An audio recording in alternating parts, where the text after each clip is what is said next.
감사합니다. 이 밤에 저희들을 불러주셔서 또 하나님 말씀을 듣게 하시고 또 교회와 또 가족들을 위해서 기도하는 또 저희들 되게 도와주신 것 감사합니다.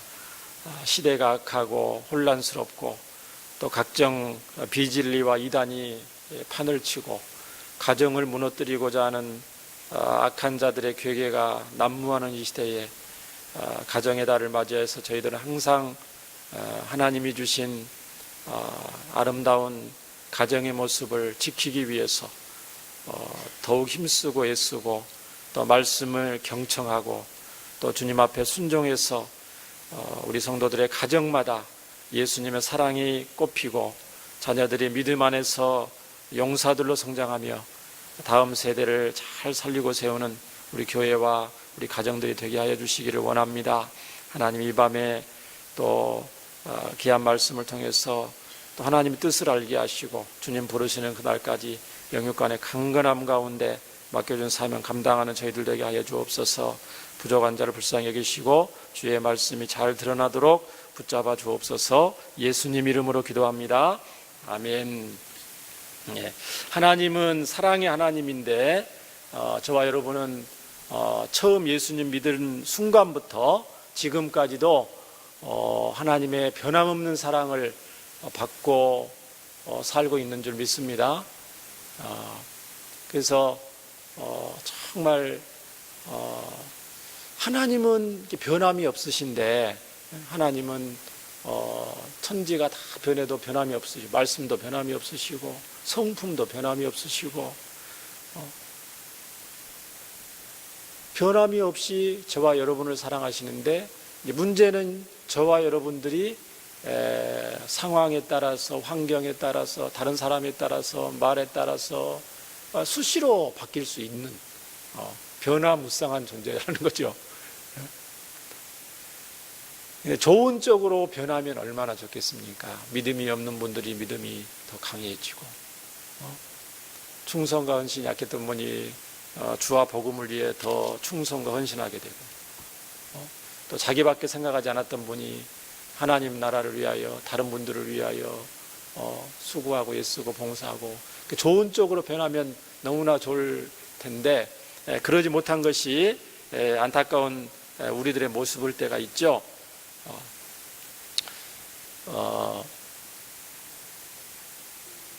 이 기도 제목이 올라오는 게 있어요. 셀에서 기도 제목이 올라오는 것도 개인적인 기도 제목 여러분 막 기도하시죠? 셀에서 기도하고 서로를 위해서 기도하고 기도 제목을 이렇게 쭉 보면은 무슨 기도 제목이 많냐면 일단은 건강해야 되니까 치유를 위한 기도 제목을 요청하는 경우가 굉장히 많죠. 어디 아프시고 그래서 당연히 우리가 예수님 사랑으로 연약한 분들을 위해서 기도해야 되니까 서로를 위해서 기도하라고 그랬잖아요.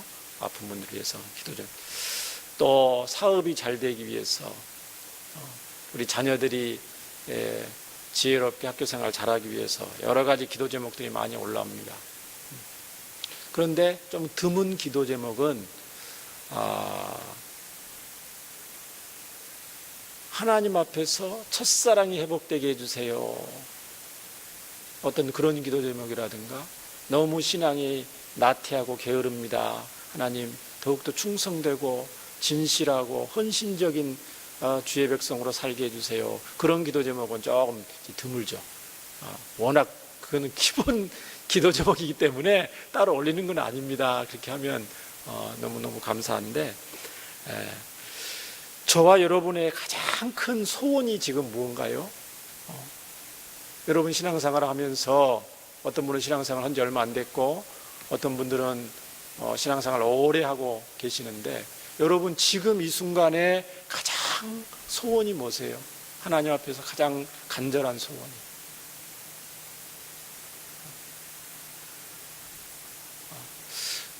다른 말로 저와 여러분이 가장 신앙생활을 하면서 하나님 부르시는 그날까지 신앙에 가장 중점을 둬야 될 기도 제목과 신앙인의 어떤 자세가 무엇인지 한번 생각해 보자는 것입니다.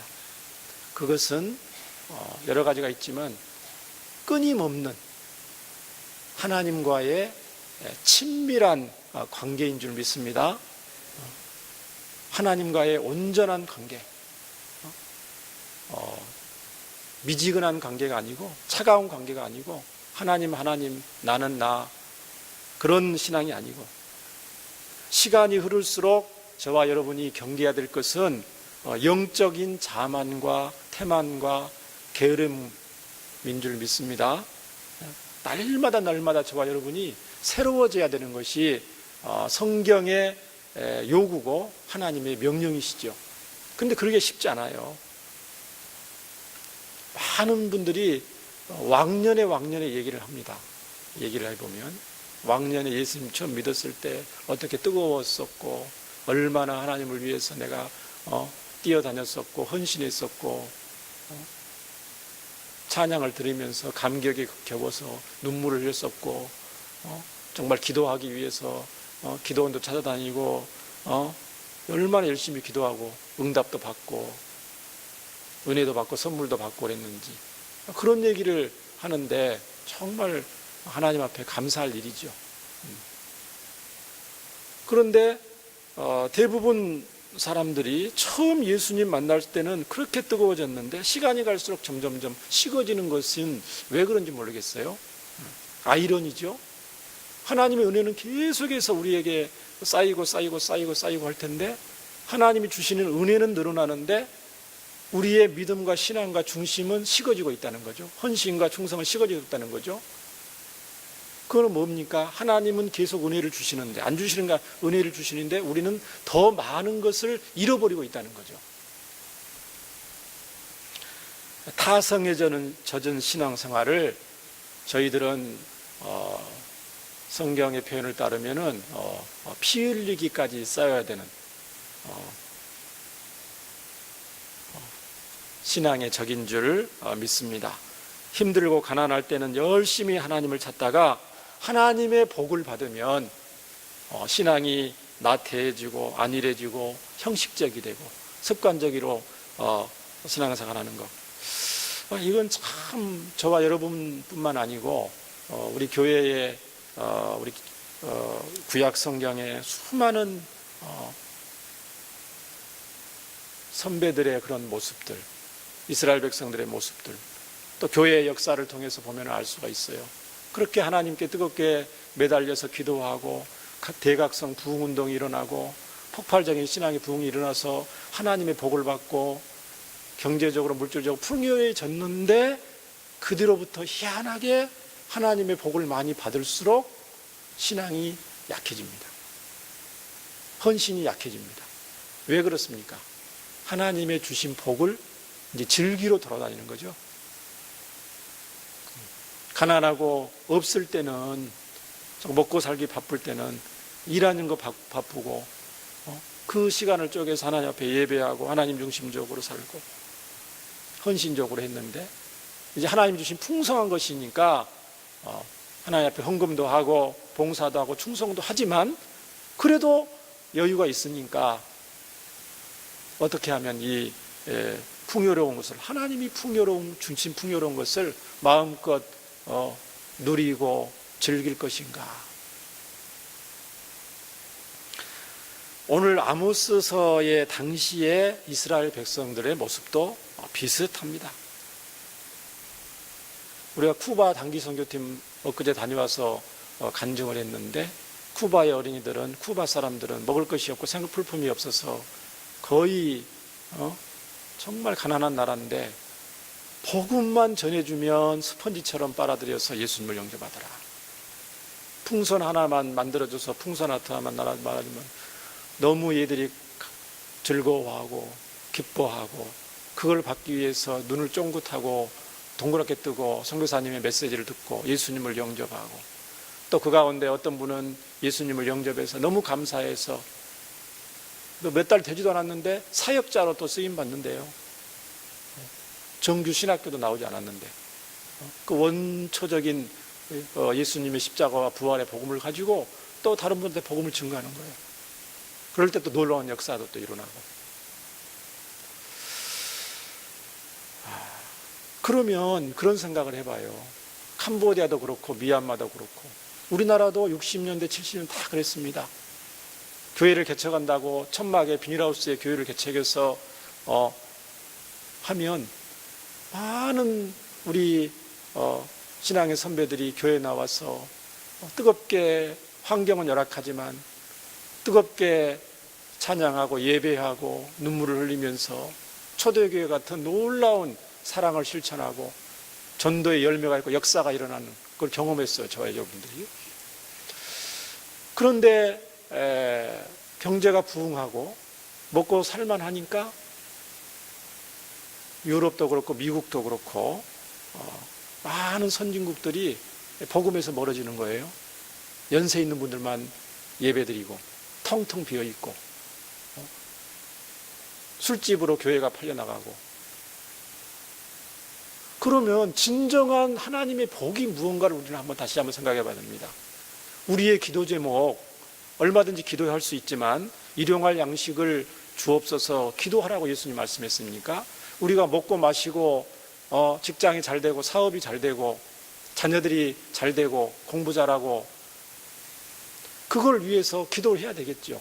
그러나 그렇게 해서 과연 우리가 신앙생활을 잘할 수 있겠다고 장담할 수 있냐는 것이죠. 우리의 기도가 응답이 돼서 우리가 더 지금보다 5배, 10배 소득이 늘어나고 수입이 늘어났을 때 과연 우리가 지금보다도 더 신앙생활을 잘할 수 있는 하나님 앞에 자신이 있냐 이 말이죠. 자신은 없죠. 그러나 이스라엘 백성들의 모습, 우리 한국 교회의 모습, 전 세계 우리 기독교회사의 어떤 그런 모습들을 봤을 때 물질적인 풍요가 오히려 영적인 타락으로 이어지는 경우가 비일비재하고 태반이라는 것이죠. 차라리 가난하고 힘들고 어려운 걸 통해서 하나님과 친밀한 관계를 맺고 하나님의 뜨거운 사랑을 경험하고 주님과 동행하고 그 가운데 주신 것대로 감사하면서 충성하면서 복음 전하면서 하나님 나라를 위해서 귀하게 쓰임받는 것이 오히려 더 복이 아니냐 이 말이죠. 그렇다고 해서 우리가 정신을 차릴 수 있도록 하나님 병이 들게 해주세요. 그렇게 기도할 수는 없고 지금 직장과 사업장에 있는데 사업이 매출이 절반으로 줄게 있어서 좀 우리가 겸손하게 또 하나님 앞에 시간도 내서 하나님 앞에 더 충성하게 해서 그렇게 기도할 수도 없고. 그래서 오늘 회복의 길로 나아가라 그런 제목으로 우리의 신앙을 한번 돌아봤으면 좋겠고요. 이스라엘 백성들의 그런 모습이 역사는 반복된다는 그 가슴 아픈 그 명제를 기억하면서 저와 여러분이 돌아보면서 하나님 앞에 다시금 신앙을 회복할 수 있기를 주의 이름으로 축원합니다. 오늘 수요 저녁 예배 오신 분들은 신앙이 회복 안 했다는 것은 아닙니다. 수요 예배 저녁 예배 정도 오실 분 정도면 여러분 정말 하나님을 사랑하고 계시고 할 수만 있으면 주와 복음을 위해서 물심양면으로 충성하고 헌신하고 봉사하는 분들이 오셨다고 생각이 듭니다. 달리는 말에 더 채찍질하라는 우리 하나님의 말씀처럼 여러분이 하나님을 사랑하시는데 더욱더 사랑하시고 또 그 마음이 변치 않도록 지속적으로 하나님과 끈끈한 사랑의 관계를 맺을 수 있도록 오늘 말씀을 저와 여러분 귀담아 듣기를 주의 이름으로 부탁을 드립니다. 오늘 아모스 선지자가 활동하던 시대는 한 BC 한 760년에서 755년경이라고 그래요. 722년에 북이스라엘의 아수르 제국이죠. 아시리아 제국이 쳐들어와요. 그래서 북이스라엘을 멸망을 시킵니다. 그러니까 이스라엘이 멸망하기 한 30년쯤에 이 아모스 선지자를 통해서 하나님이 메시지를 전해주는 거예요. 뭐라고 메시지를 전해줍니까? 정신을 차리라는 거죠. 쉽게 말하면. 이 아모스 선지자가 활동하던 시대의 왕은 여로보암 2세, 북이스라엘은, 남쪽은 우시야 왕인데 그 당시 정치적으로, 경제적으로, 군사적으로 전성기를 이루었습니다. 이스라엘 역사 가운데.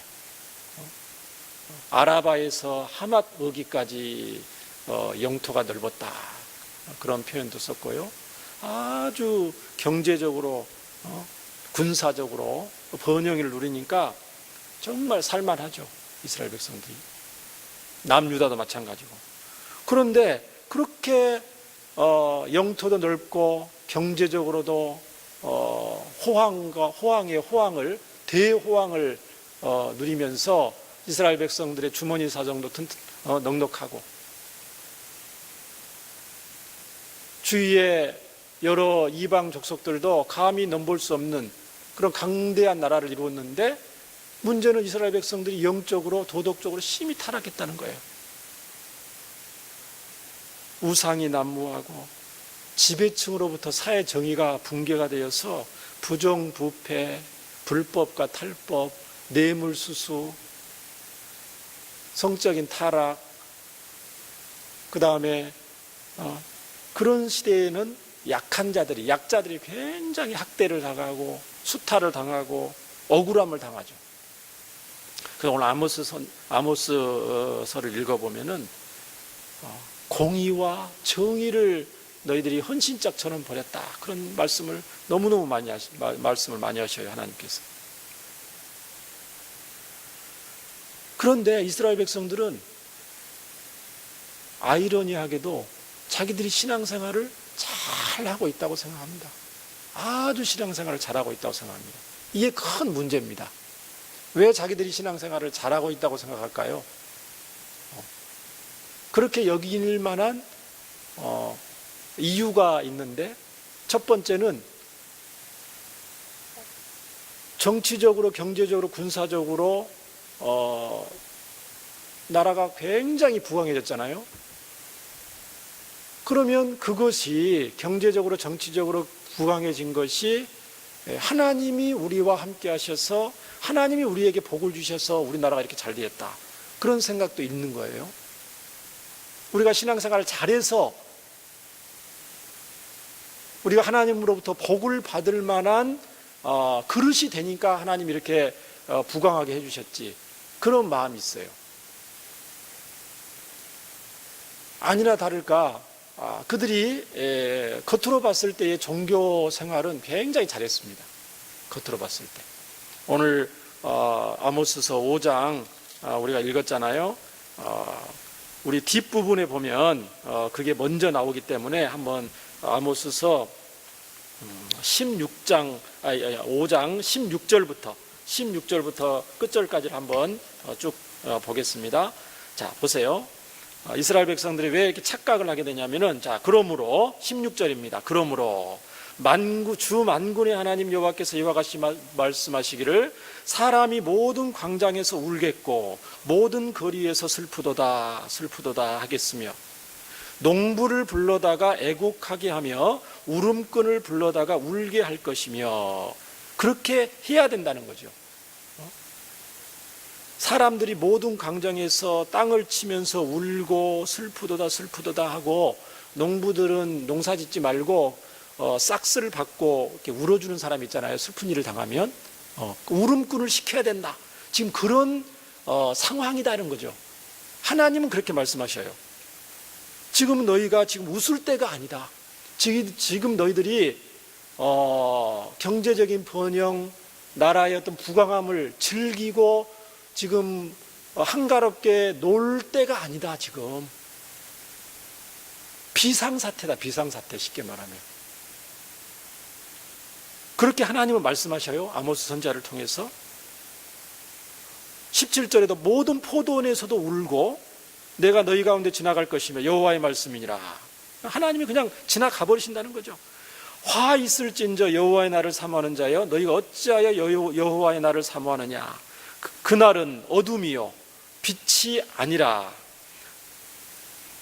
이스라엘 백성들한테는 여호와의 날이라는 그런 이 사상이 있어요. 사상. 어떤 사상이냐면, 이스라엘 백성들이 주위에 여러 이방 족속들한테 둘러싸여 있잖아요. 수시로 침략을 당하고 공격을 당하고 아주 시달려요. 이스라엘 백성들 아주 지긋지긋해요. 이 이방, 하나님도 모르는 이방 족속들한테 시달리는 게. 그래서 이스라엘 백성들은 여호와의 날이 오면, 그날이 오면 학수고대하는 거예요. 하나님께서 이방의 저 민족들을 완전히 이방의 압제로부터 우리를 완전히 자유롭게 하시고 우리를 완전히 회복시키시고 이방을 철저히 하나님의 능력으로 심판하실 그날이 올 거다. 그러면 우리는 더 이상 원수들로부터, 대적들로부터 두 발 뻗고 편안하게 살 수 있다. 그게 학수고대하고 있는 거죠. 지금 강대국이지만 더 마음 놓고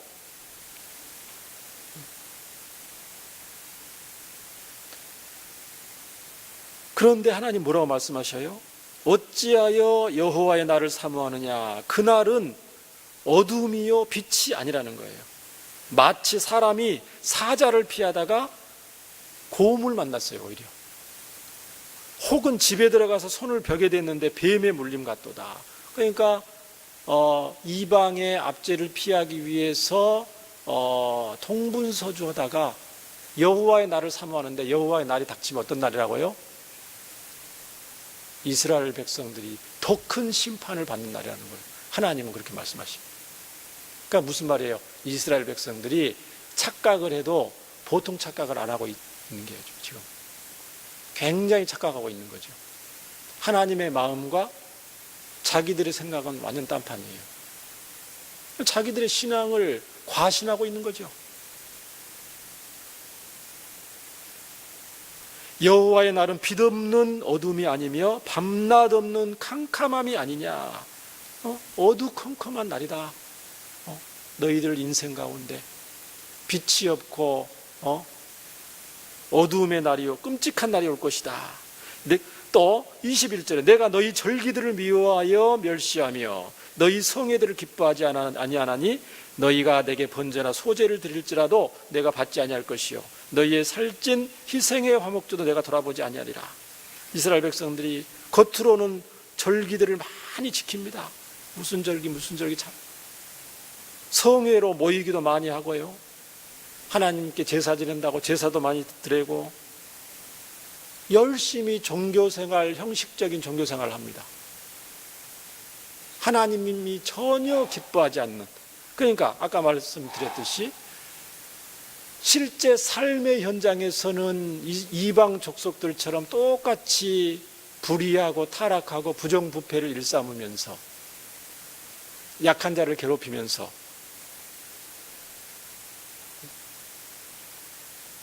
형식적인 종교생활을 하면서 하나님의 복을 받을 것으로 착각을 하고 있는 거죠. 하나님은 23절에도 내 노랫소리를 내 앞에서 그쳐라. 제발 찬양 소리를 그치라는 거예요. 내 비파스로 내가 듣지 않겠다. 뭐를 해야 됩니까? 오직 정의를 물같이 공의를 마르지 않게 강같이 흐르게 하라. 이스라엘 족속아 너희가 40년 동안이나 광야에서 희생과 소제물을 내게 드렸느냐? 너희가 너희 왕 십굿과 기윤과 너희 우상들과 너희가 너희를 위하여 만든 신들의 별 형상을 지고 가리라. 하나님을 섬기면서 암몬의 그 몰록 신전에 있는 거, 그 다음에 고대 근동 지방에 있는 수많은 우상들, 별신, 잡다한 신들을 다 섬겨요. 우상의 신들도 다 갖다가 섬깁니다. 잘 되게 해달라고. 하나님으로부터도 도움받고 우상의 힘도 얻어서 우리나라를 좀 잘 살아보겠다고 그런 어리석은 행동을 동시에 하는 거죠. 하나님이 뭐라고 말씀하십니까? 27절에 내가 너희를 다메섹 밖으로 사로잡혀 가게 하리라. 그의 이름이 만군의 하나님이라 불리우는 여호와께서 말씀하셨느니라. 반드시 너희들은 사로잡혀 가고야 만다. 하나님께서 안타까워서 이렇게 말씀을 하고 계십니다.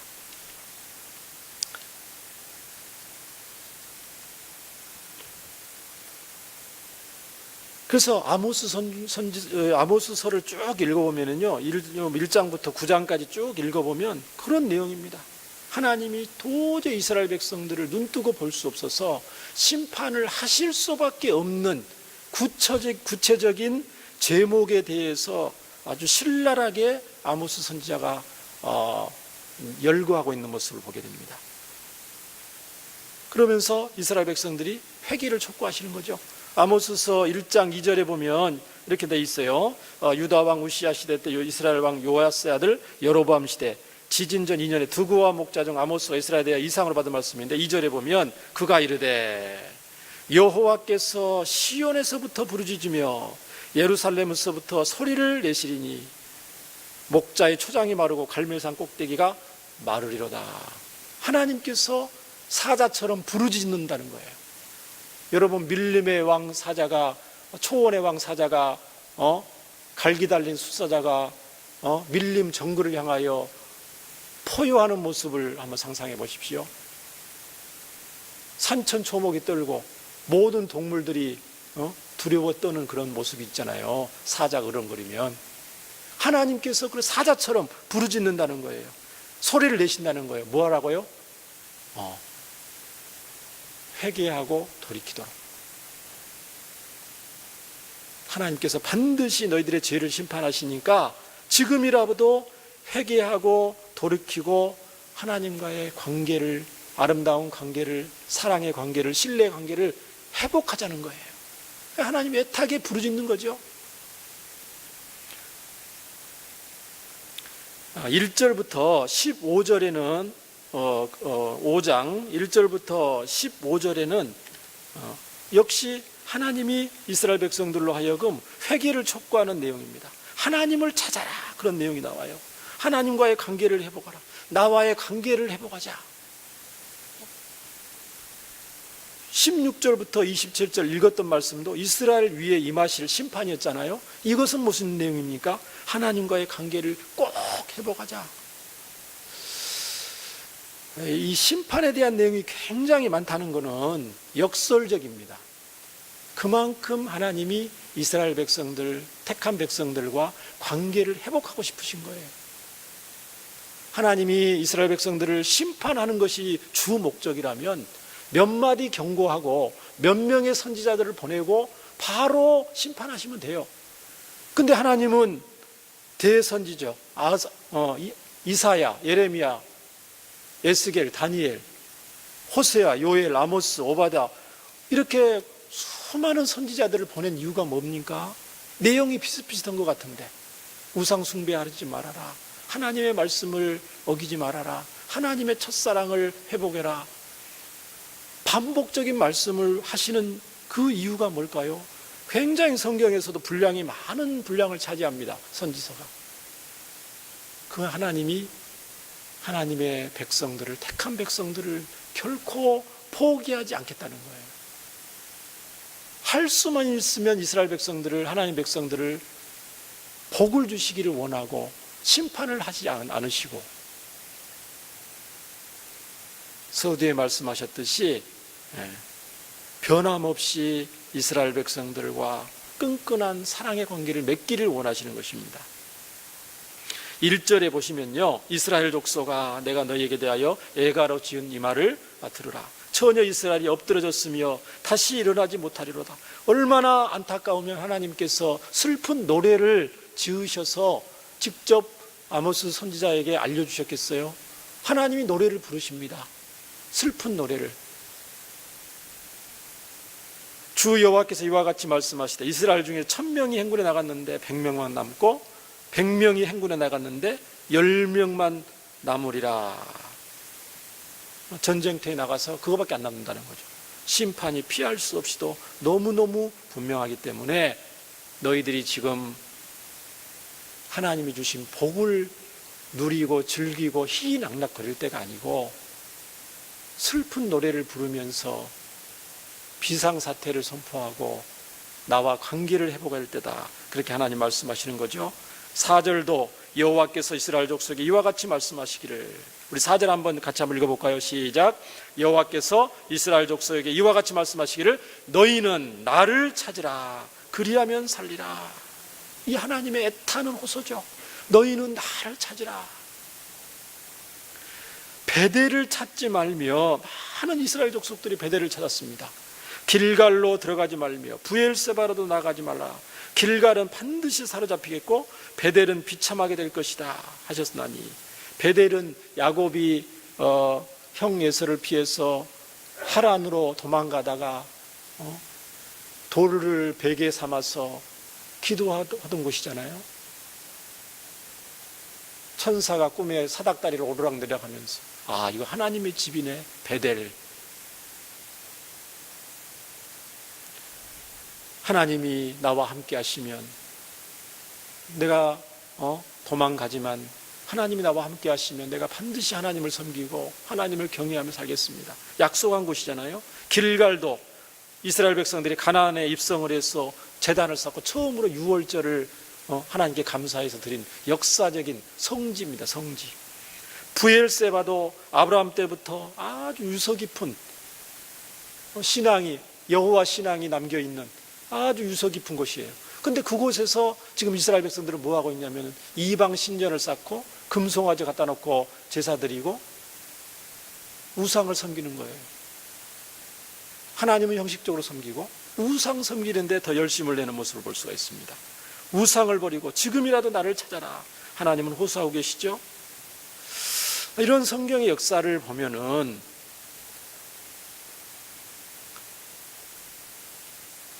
하나님의 백성들은 지독히도 하나님 사랑을 소홀히 하고 불신앙에 빠지고 고집을 피우면서 자기 갈 길로 가려는 모습을 끊임없이 반복하는 것을 볼 수가 있습니다.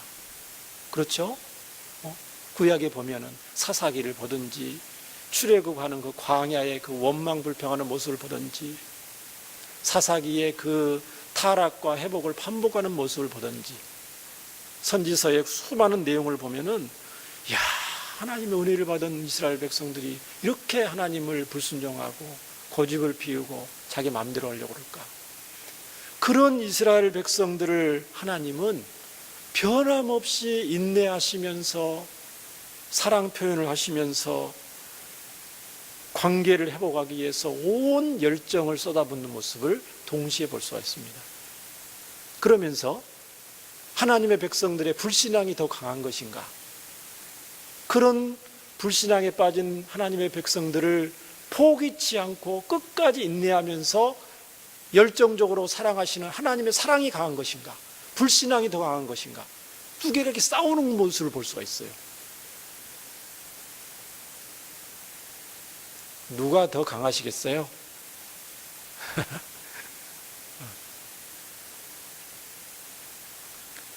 6절부터 보시면 너희는 여호와를 찾으라. 그리하면 살리라. 하나님 또 호소하시죠. 그렇지 않으면 그가 불같이 요셉의 집에 임하여 멸하시리니 베델에서 그 불들을 끌 자가 없으리라. 정의를 순쑥으로 바꾸고 공의를 땅에 던지고 있죠.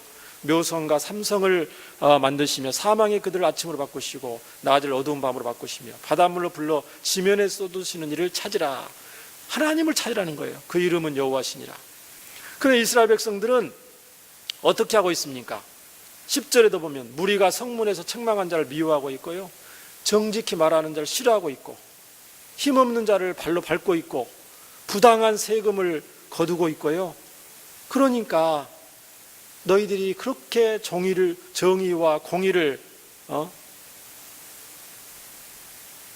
파괴하는 삶을 사니까 다듬은 돌로 집을 지었지만 거기서 살지 못한다는 거예요. 포도원을 열심히 가꿨지만 포도주를 마시지 못한다는 거예요.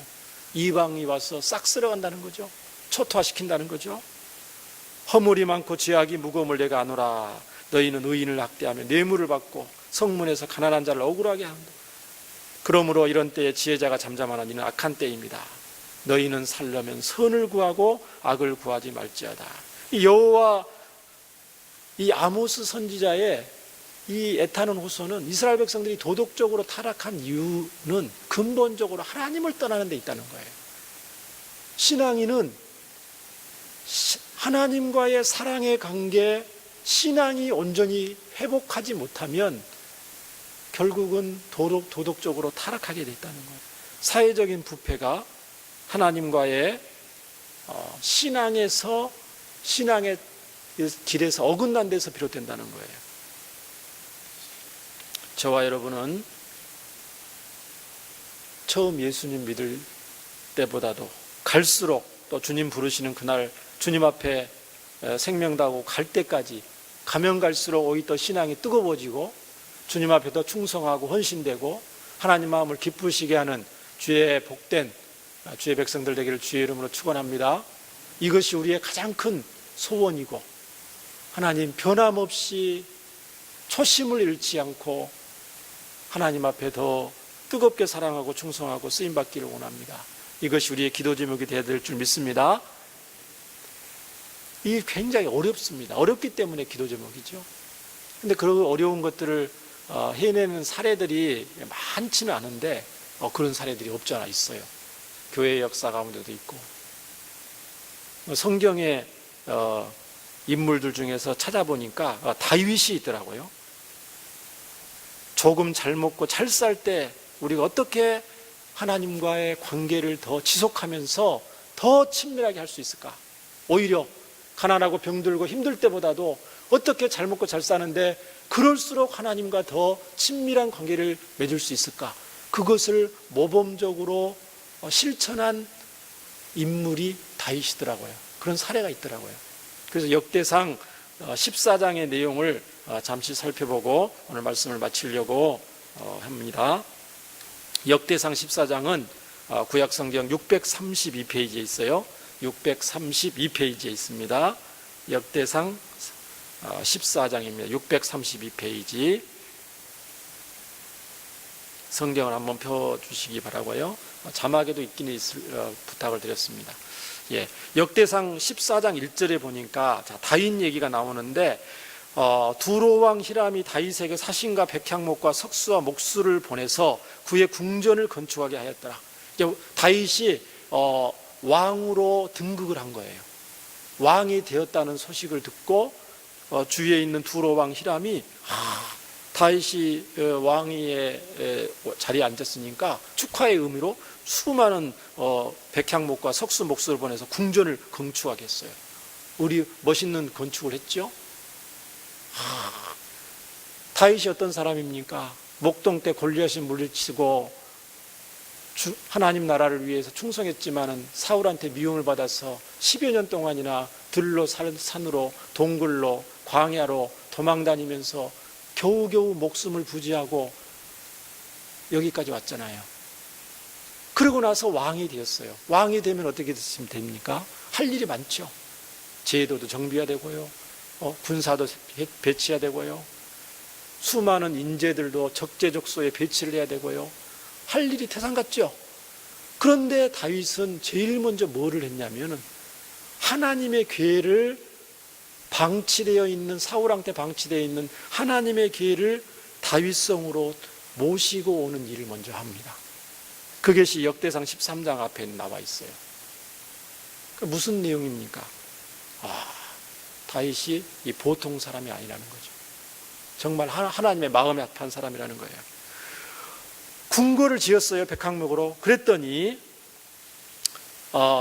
사무엘하 7장 1절과 2절에 이 병행 본문이 나오는데요. 이게 이렇게 나와 있습니다. 여호와께서 주위의 모든 원수를 무찌르사 왕으로 궁에 평안히 살게 하신 때에 왕이 선지자 나단에게 이렇게 얘기를 합니다. 볼지어다, 나는 백향목 궁에 사는데 하나님의 궤는 여전히 휘장 가운데 있도다, 이렇게 말을 합니다. 자기는 이 의리의리한 백향목 궁에서 이렇게 편안하게 호의호식 하는데 가만히 생각해 보니까 하나님의 궤는 휘장 가운데 있다는 거예요. 초라한 휘장 가운데 있다는 거예요. 천막 가운데 있다는 거예요. 그런데 내가 지금 이럴 때가 아닌데, 나를 왕으로 세우신 분이 누군데? 하나님인데, 내가 잘나서 왕이 된 것이 아니고 하나님께서 부족하고 모자란 나를 왕으로 삼으셨는데, 일개 목동 주제의 왕으로 삼으셨는데, 그 하나님의 은혜를 모르고 내가 지금 백향목 궁에 누워서 왕으로서 먹고 마시고 즐기고 있다는 거죠. 이래서는 안 되는데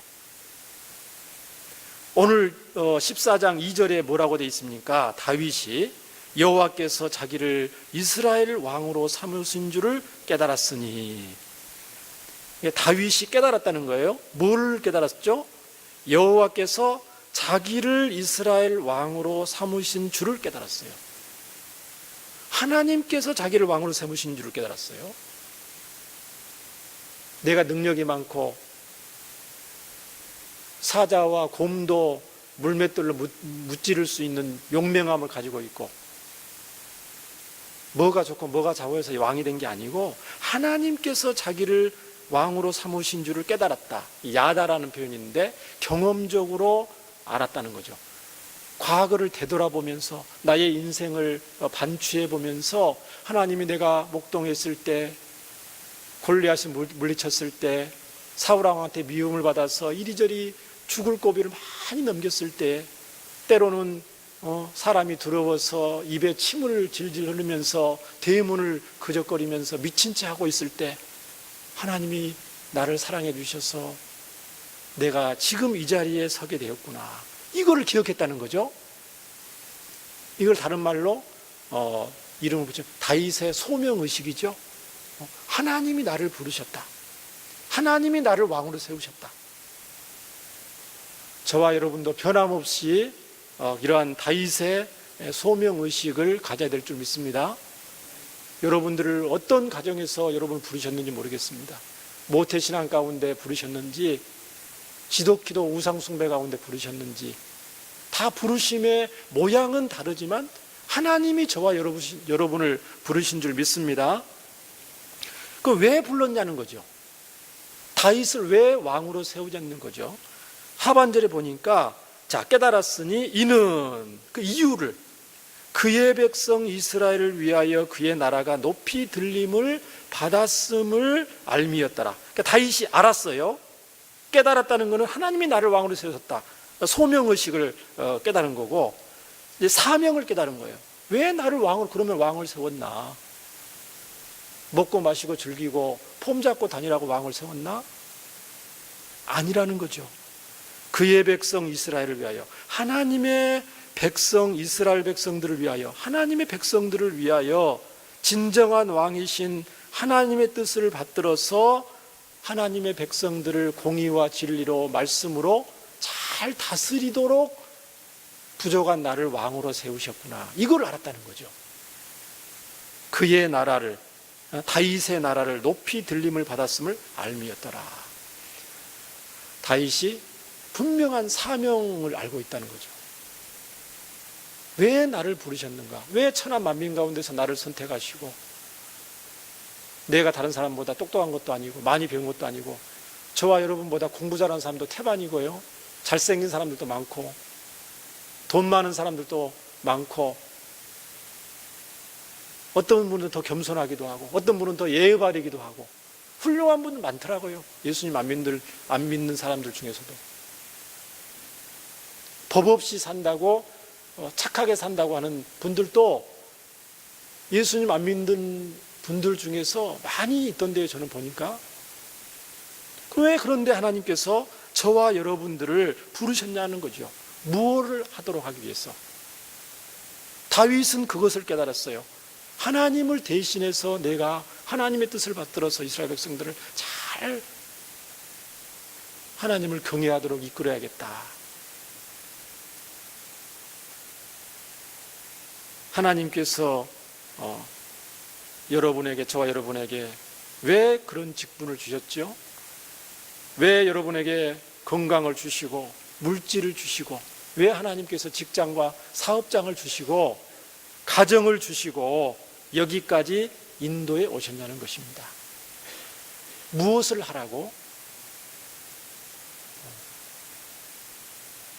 여러분 각자에게 다 그런 사명이 여러분 아실 건데, 공통적으로 말하면 하나님의 영광을 위해서죠. 하나님의 영광을 위해서 살라고.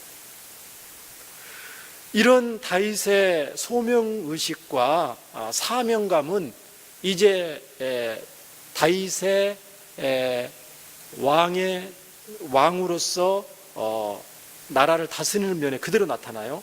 다윗이 왕이 됐다고 그러니까 블레셋 사람들이 군사를 거느리고 쳐들어오기 시작합니다. 초반부터 기선을 제압하겠다는 거죠. 그 군사를 거느리고 르바임 골짜기를 쳐들어오는데 10절에 보니까 뭐라고 나왔냐면 다윗이 하나님께 물어 이르되 하나님, 내가 블레셋 사람들을 치러 올라갈까요? 그들을 내 손에 넘기시겠습니까? 여호와께서 이르시되 올라가라, 내가 그들을 내 손에 넘기겠다. 군대가 쳐들어오면 다윗이 군사가 만만치 않거든요. 다윗이 앞장에 보면은 주위에 있는 나라들을 막 평정을 하고 굉장히 군사력이 이제 모이고 있습니다. 사울의 군사들도 다 다윗 편이 되고, 그러니까 블레셋과 전투를 벌여도 결코 밀리지 않는 그런 군사력을 가지고 있어요. 그런데 하나님께 여쭙습니다. 하나님, 어떻게 할까요? 왜 하나님께 여쭙니까? 하나님이 왕이시라는 거예요. 자기는 이름만 왕이지 하나님의 종에 불과하다.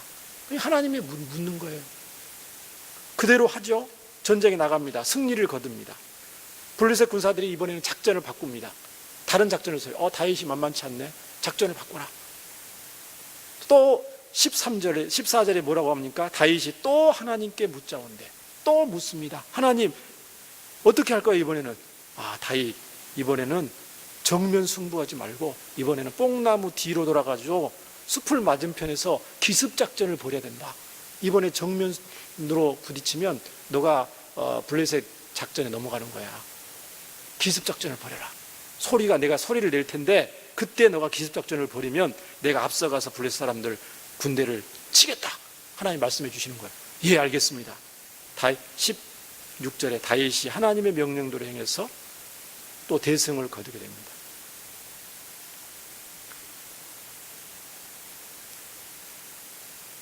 다윗은 하나님께 영광을 돌리고 하나님을 인정하고 경외했지요.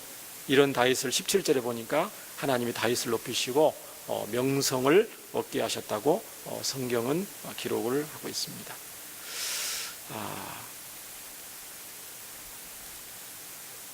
말씀을 마치겠습니다. 이스라엘 백성들의 타락과 다윗의 사례를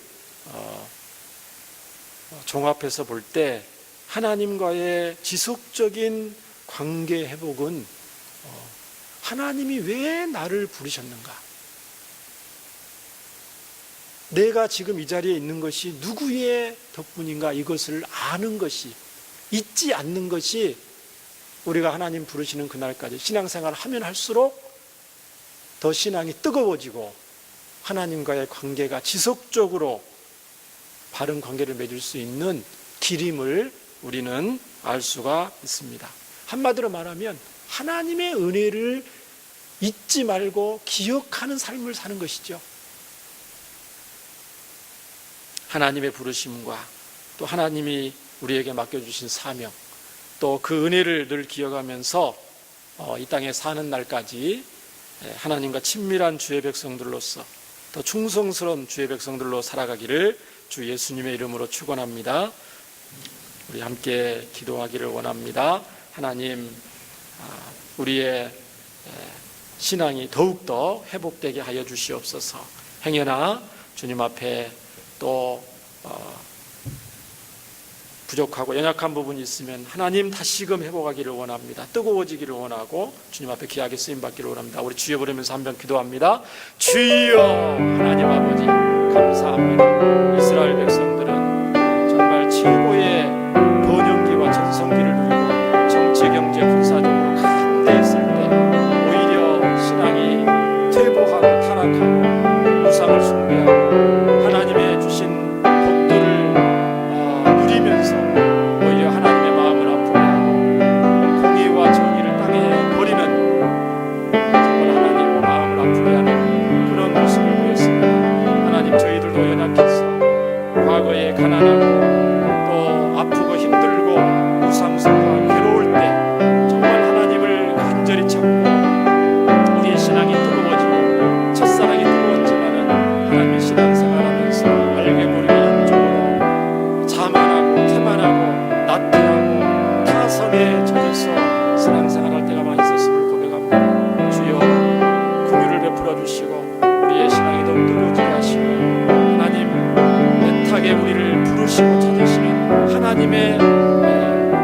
효소처럼 하나님 주는 부르시는 그날까지 신앙생활 하면 할수록 더욱더 친밀한 하나님과의 하는 관계를 회복할 수 있도록 주님께서 붙잡아 주시고 인도해 주옵소서.